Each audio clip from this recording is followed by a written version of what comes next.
Olá, sejam todos bem-vindos ao terceiro encontro do Senabio. Usuários em ação num centro multiusuário. Hoje o nosso tema é microscopia eletrônica de transmissão. Eu sou o Daniel, sou tecnólogo da unidade de microscopia avançada e hoje faço parte da plataforma de microscopia eletrônica de transmissão. Vou iniciar apresentando o GEOL 1200, nosso microscópio mais antigo em operação. Esse é o GEOL modelo GEM 1200EX.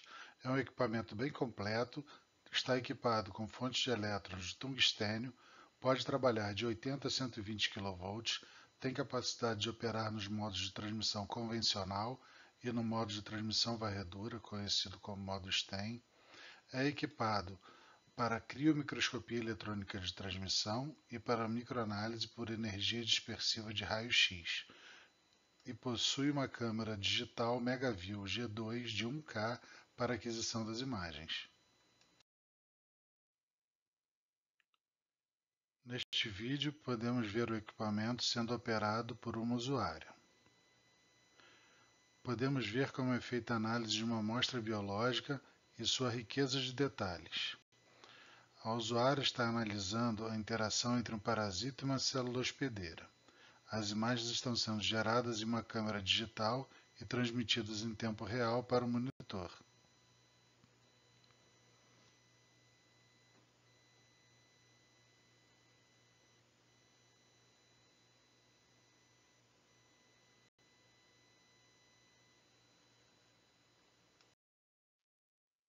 Os componentes básicos de microscópio eletrônico de transmissão são o canhão de elétrons, lentes eletromagnéticas e suas aberturas, anteparo para a formação da imagem e o sistema de vácuo. Vamos detalhar essas partes na sequência. Aqui podemos correlacionar o esquema de um microscópio aberto com uma foto de nosso equipamento, evidenciando os principais componentes. Fonte de alta voltagem, temos os dois, canhão de elétrons, essa parte superior, primeira lente condensadora, também temos, a abertura da primeira lente condensadora, só temos aqui no esquema, segunda lente condensadora, temos aqui no esquema e temos aqui no nosso microscópio. Abertura da segunda lente condensadora, então presente aqui no esquema, fica abaixo da segunda lente condensadora e aqui no nosso microscópio também, fica abaixo da segunda lente condensadora. Goniômetro e porta-amostra, fica aqui abaixo da lente condensadora, da abertura da lente condensadora e aqui no nosso microscópio também. O goniômetro está aqui, o local onde a amostra entra. Lente objetiva e abertura, também temos aqui. Lente objetiva e sua abertura. Feixe de elétrons, aqui no caso do esquema, ele vai interagir com a tela fosforescente. No nosso caso, do nosso equipamento, ele interage com o CCD da câmera, gerando a imagem digital. Iremos detalhar mais nos próximos slides.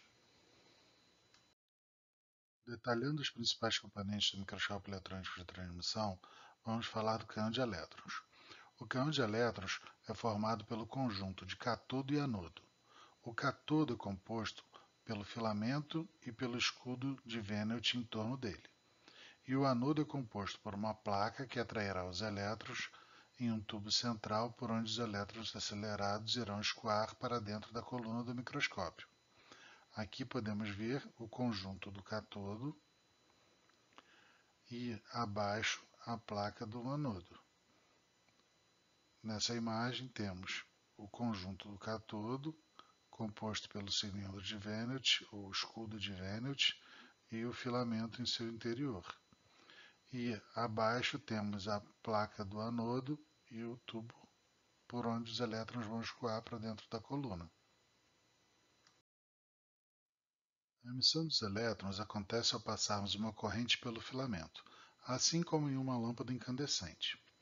Já a aceleração deles para a coluna do microscópio se deve a uma diferença de potencial elétrico entre o cátodo e o anodo. O aumento da corrente negativa no cilindro de Vanneau repele os elétrons emitidos pelo filamento e causa um aumento na diferença de potencial elétrico entre cátodo e anodo. Dessa forma, essa diferença acaba por atrair e acelerar os elétrons para o interior da coluna do microscópio. Outro importante componente é o porta-amostras. É utilizado para introduzir a amostra na coluna do microscópio. É responsável por manter a estabilidade durante toda a análise, nos permitindo navegar pela amostra com precisão. É uma haste metálica que, em sua extremidade, colocamos a grade de metal que serve de suporte para a amostra. Falaremos mais sobre a mesma adiante. Nesse slide podemos ver como é uma lente eletromagnética e suas particularidades. É composta por fios de cobre enrolados formando uma bobina. É recoberta por ferro, tem um dissipador de calor e canais em suas laterais para a passagem de água gelada para retirar o calor do sistema. Um campo eletromagnético é gerado quando é passada corrente por essa bobina. O trajeto do feixe de elétrons é modulado pelo campo magnético dessas lentes, da mesma forma que as lentes de vidro desviam a luz nos microscópios ópticos. As aberturas são responsáveis por barrar elétrons em diferentes partes da coluna. São furos de diferentes diâmetros presentes em uma fina chapa de molibdênio. São feitas nesse material para resistirem às constantes colisões dos elétrons. Da mesma forma que no microscópio óptico, o microscópio eletrônico de transmissão possui lentes que atuam condensando o feixe para que incida de modo uniforme sobre a amostra, o objeto. E isso vai determinar uma maior ou menor intensidade do feixe sobre a amostra. Também vai determinar o maior ou menor número de elétrons por área. Quanto maior a corrente em C1, mais condensado e mais intenso será o spot sobre a amostra, e vice-versa.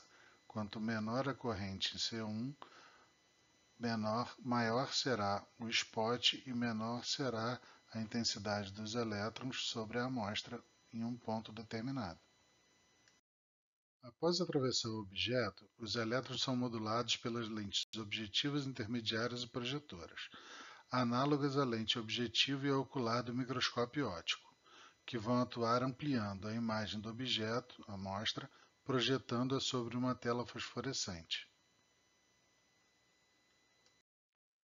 Aqui ilustramos os três diferentes tipos de anteparos onde acontece a formação da imagem: a tela de fósforo, ou o filme fotográfico, ou então o CCD de uma câmera digital. A imagem projetada pode ser capturada em filmes fotográficos, mas atualmente os microscópios eletrônicos contam com um sistema de captura por câmeras digitais, ou montadas abaixo da coluna do microscópio, ou acopladas ao lado da coluna do microscópio. Outra principal característica da microscopia eletrônica de transmissão é a necessidade de se precisar de vácuo durante a análise. O trajeto dos elétrons através da coluna do microscópio deverá ser livre. Os elétrons deverão interagir somente com os átomos da amostra.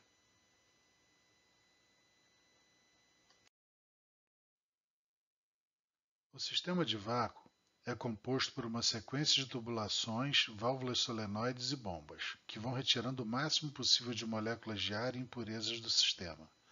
As bombas rotatórias fazem o baixo vácuo e as demais, difusora, turbo e iônicas, levam o sistema ao alto vácuo. O vácuo na coluna é essencial para que a trajetória do feixe de elétrons não seja desviada. Agora vamos falar das principais características da microscopia eletrônica de transmissão. Elas incluem um prévio preparo da amostra, a necessidade de se utilizar amostras secas e ultrafinas, de aproximadamente 70 a 100 nanômetros de espessura. É importante sabermos que precisamos de um bom vácuo na coluna do microscópio durante a análise e devemos entender que o microscópio eletrônico de transmissão tem um grande poder de visualização de detalhes nanométricos na amostra, uma capacidade de resolução bastante superior à do microscópio óptico, e também que as imagens obtidas nesse equipamento são formadas por elétrons transmitidos através da amostra. Para resistir às condições do microscópio eletrônico, o vácuo e o bombardeio por elétrons, as amostras, em especial as biológicas, precisam passar por um processamento que envolve diversas etapas, todas elas críticas para um bom resultado. São elas: fixação, pós-fixação, desidratação, infiltração, polimerização, ultramicrotomia e contrastação. A fixação é de grande importância.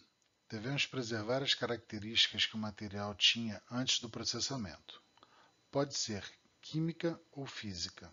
A química, em sua maioria, é feita com aldeídos, como, por exemplo, o glutaraldeído e o formaldeído, e combinada com impregnação em metais pesados, como o ósmio.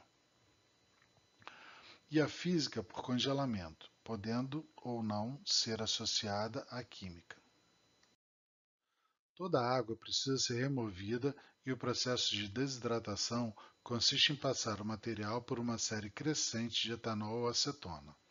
Em seguida, a amostra é embebida em uma resina epóxi e levada a polimerizar, gerando blocos que podem ser cortados em espessuras de poucos nanômetros. Na etapa da ultramicrotomia, os blocos serão cortados em fatias de cerca de 70 nanômetros e coletados em uma tela de cobre. À esquerda vemos o ultramicrótomo, ao centro um zoom sobre a navalha de diamante em azul e o espelho d'água sobre o qual os cortes flutuam, e de onde serão coletados, como vemos à direita.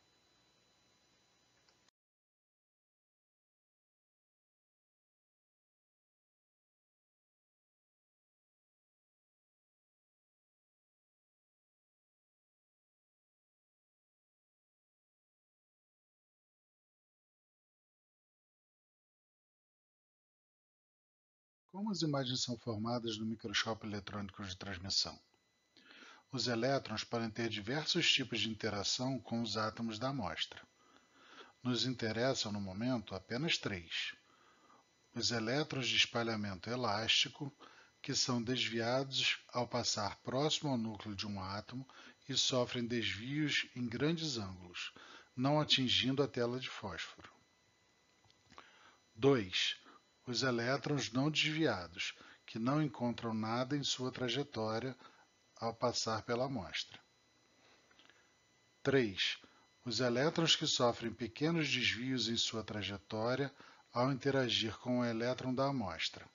Alguns deles atingem a tela projetora, e o resultado entre elétrons que são ou não barrados é que dá o contraste e a imagem final, como veremos no próximo slide. Os elétrons que atravessam a amostra resultam em áreas claras, e os que são desviados em áreas escuras. O que determina este contraste afinal? Fatores como a espessura e o número atômico dos elementos da amostra são os fatores determinantes mais importantes, embora a orientação de materiais cristalinos também tenha alguma influência. Áreas mais espessas barram mais elétrons e elementos de maior número atômico barram mais elétrons que elementos leves, como carbono e hidrogênio. Agora que já sabemos como as imagens são geradas em um microscópio eletrônico de transmissão, vamos ver dois registros dos nossos usuários em ação. Primeiro vemos Toxoplasma gondii em células LLC-MK2. E como segundo exemplo de imagens dos nossos usuários, temos Angiomonas ginei. Deixo aqui o meu contato. Gostaria de agradecer a todos e informar que as minhas amigas Sara e Carla farão outras 2 apresentações mostrando mais equipamentos da nossa plataforma e suas aplicabilidades. Muito obrigado, até logo.